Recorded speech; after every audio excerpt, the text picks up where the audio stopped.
بسم الله الرحمن الرحيم الحمد لله رب العالمين وصلى الله وسلم وبارك على عبده ورسوله الأمين نبينا محمد وعلى آله وصحبه أجمعين أما بعد السلام عليكم ورحمة الله وبركاته.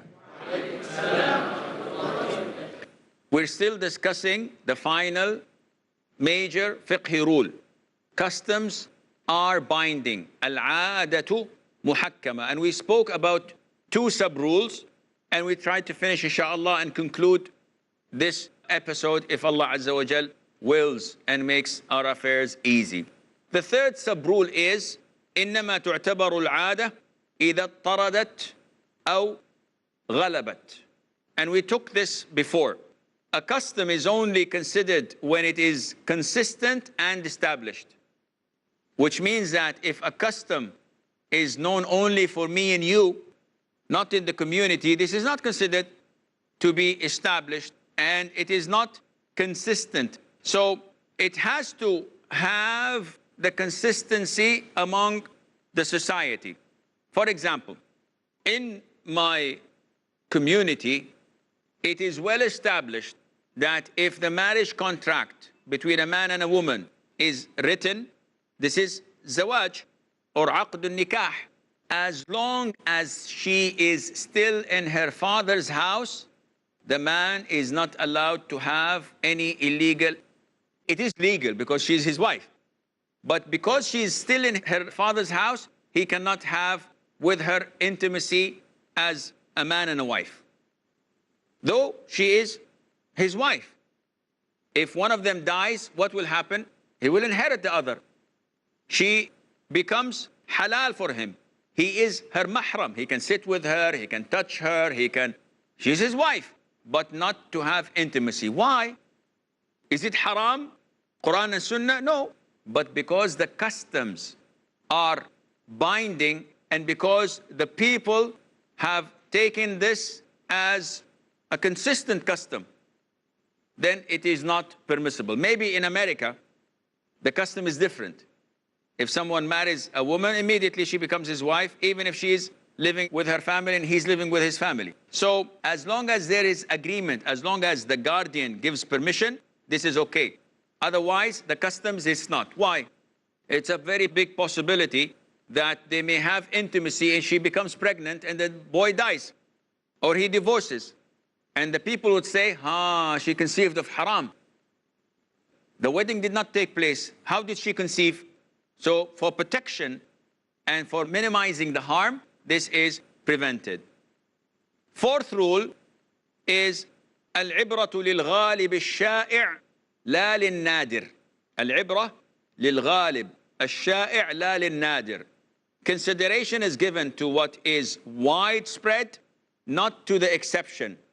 So what applies is what is widely accepted, not the exceptions. For example, someone who left home and did not come back. We reported him missing. And after a while, the judge declares him to be dead.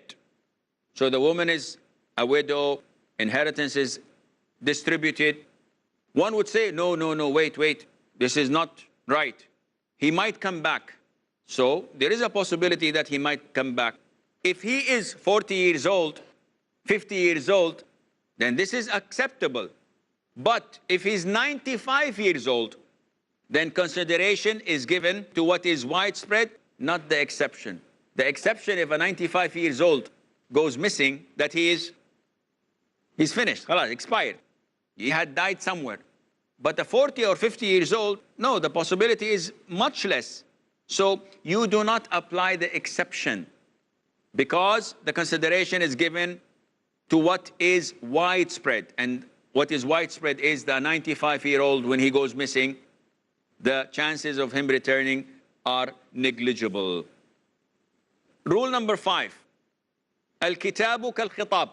Writing is like speaking. And this is the customs. If I go to you and I say, I sell you my house for 5,000, and you say, I accept, and we write this down. So this is as if I had said it verbally. I don't have to say it again. So in normal cases, whatever is written down, it takes the place of being said. Al-kitabu kal-khitab. However, when it comes to divorce, if someone sends a divorce to his wife in writing, we have to look at the circumstances.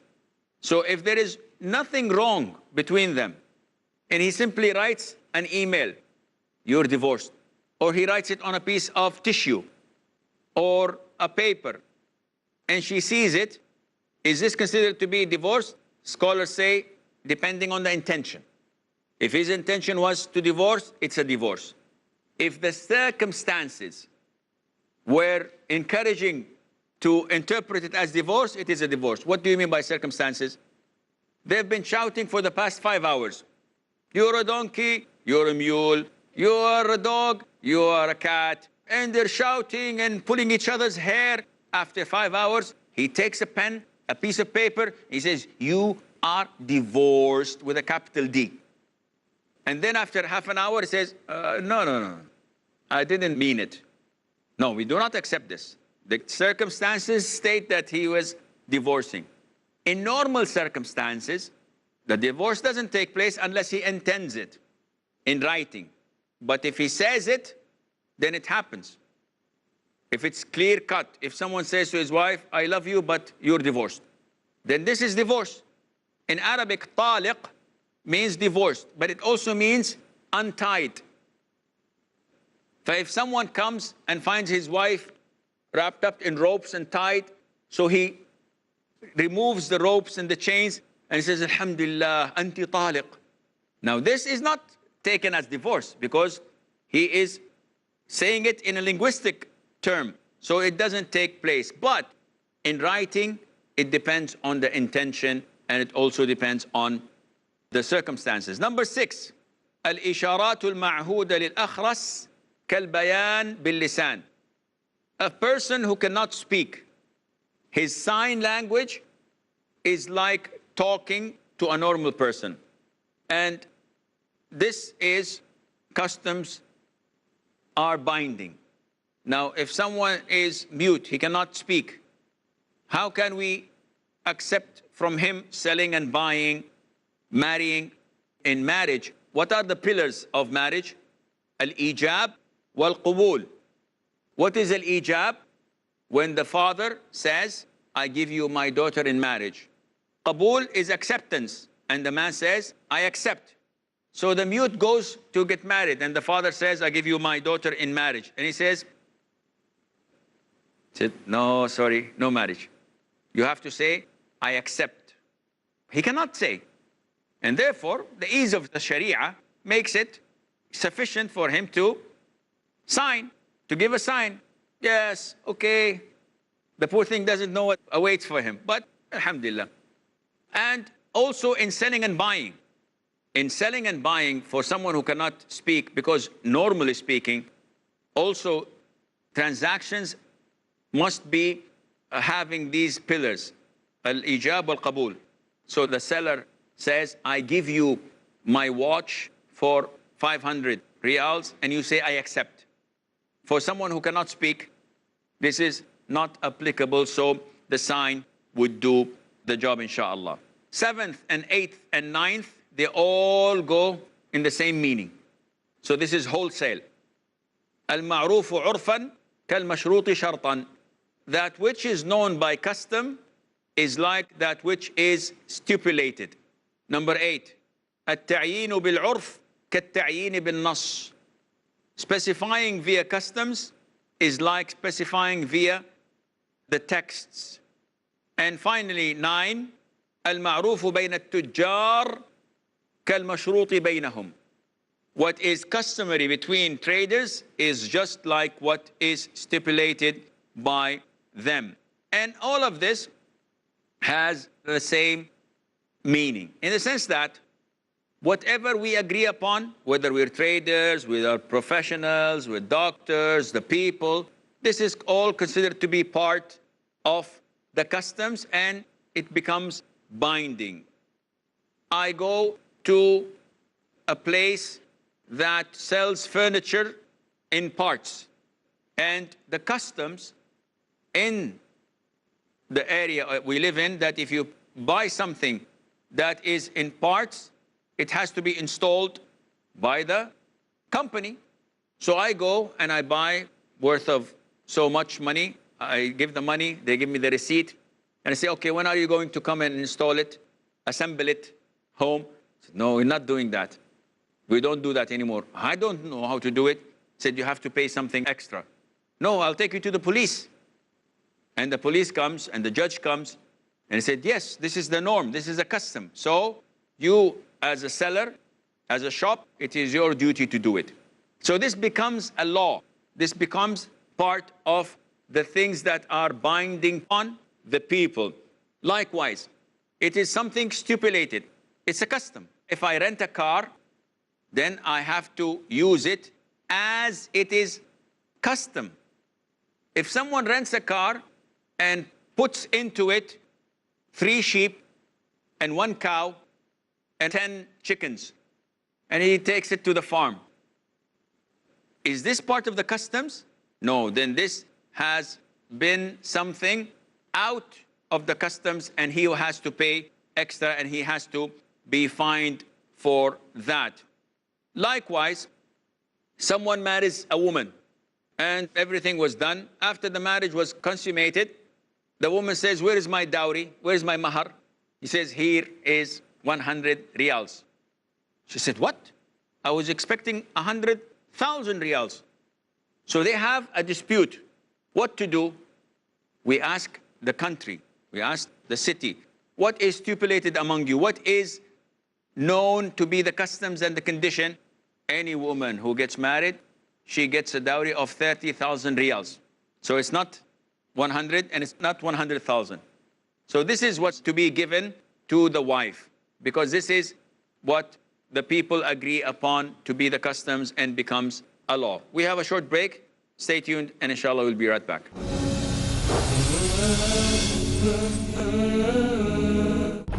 There is a need to see what Islam says about human rights, Kindness and care, justice for peace, human brotherhood. the book of Allah, the glorious Quran, and the Sunnah of the Prophet sallallahu alaihi wasallam. Protecting humanity at large and promoting peaceful coexistence. These are the 2 main sources for getting the human right.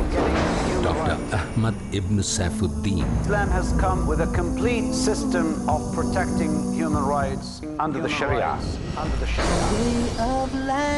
Realize the progressive Islamic insights in human rights, a Muslim perspective, every Monday at 7 p.m. and repeat telecast at 10 a.m. Saudi Arabia on Peace TV.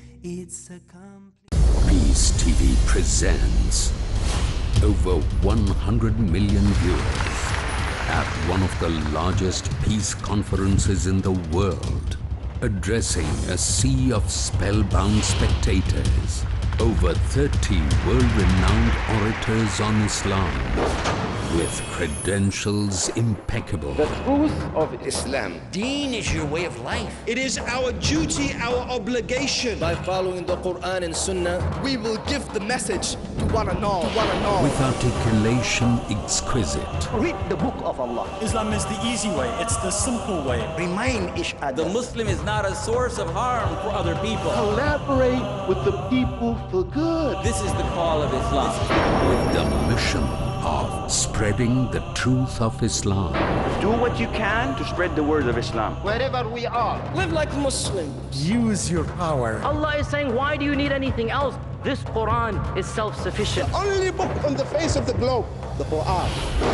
How a human being should lead his life is given in this instruction manual, the glorious Quran. For peace to prevail on earth in Peacemakers. Next on Peace TV.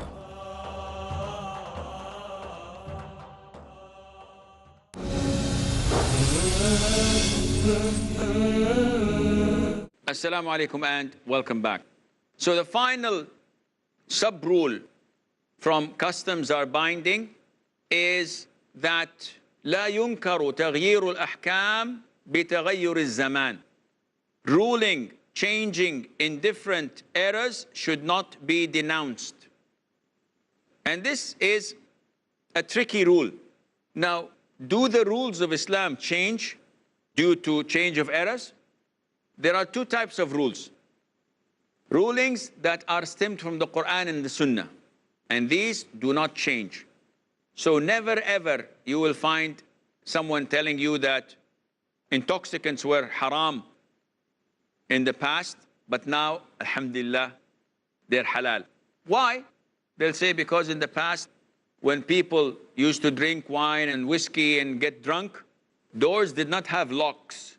So they used to go out and do crimes and do heinous things. Now, alhamdulillah, you put password on your door and you lock it and you drink and you become intoxicated and you bang your head in the wall. You will not have any harm to others. Alhamdulillah. Is this applicable? No, these rules never change. Fornication never changes. It's haram. If you have means to protect you from illnesses and diseases, STD as they call it, sexual transmitted diseases, if you have means to protect you, the ruling still is haram. It's a major sin. Riba is haram, yes, but things have changed. Now we are dealing with the West and with the East and China and America, and they all deal in riba, so it's halal. No, the ruling remains haram. What changes are things that are not related entirely to Islam, meaning Quran and Sunnah, such as things to do with character. In Islam, there is a phrase called Khawarim al-Muru'ah. And what does that mean? Khawarim al-Muru'ah is the things that people do and they are discredited for. For example, at the time of the companions, may Allah be pleased with them, at the time of the tabi'een and the centuries afterwards, there are certain things, if an individual does, his testimony in court is rejected.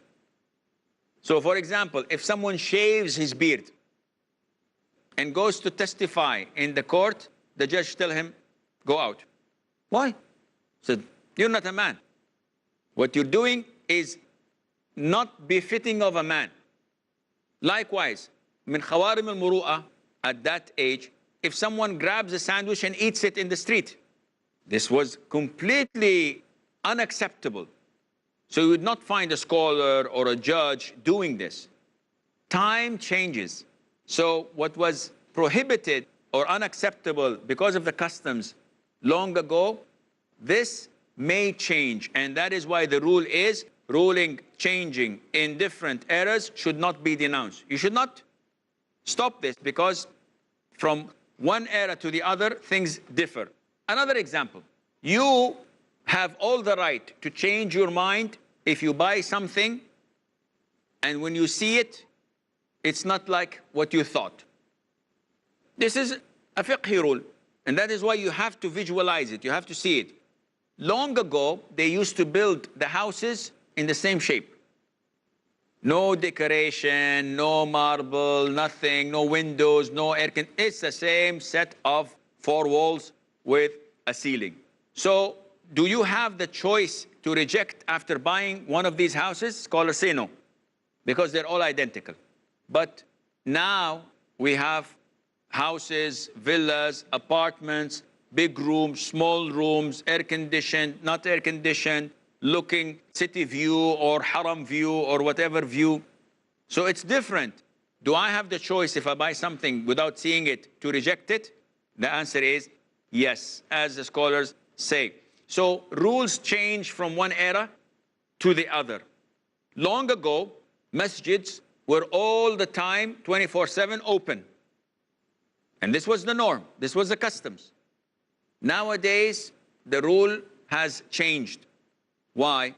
Because we've discovered that there are evil people entering the masjid when there's no one there and doing something that is inappropriate, or stealing the microphones and the amplifiers. And this happens every single time you leave the doors open. So the rule changes, and yes, after the prayer is over, we close the doors. One would come, Ya akhi, don't you fear Allah? Closing the door of the house of Allah? You have to leave it open. He said, no, because the harm is greater than the good, and because the customs have changed. People themselves have changed. So this is the norm. You should not denounce changing the rules, but not the rules of Sharia. Don't ever come and say, before we used to implement the prescribed punishment, such as flogging or amputating or beheading the murderers, etc. Now time has changed. This is against human rights. This is against the Geneva Convention. This is against, no matter what it is against. We have the rule of Allah from the Quran and Sunnah, and this is unchangeable. But the things that are part of the ijtihad, yes, you can change that. And that is why Ash-Shafi'i, may Allah have mercy on him, used to have rulings, as they call it, in the qadim, in the old, and rulings in the jadid, in the new.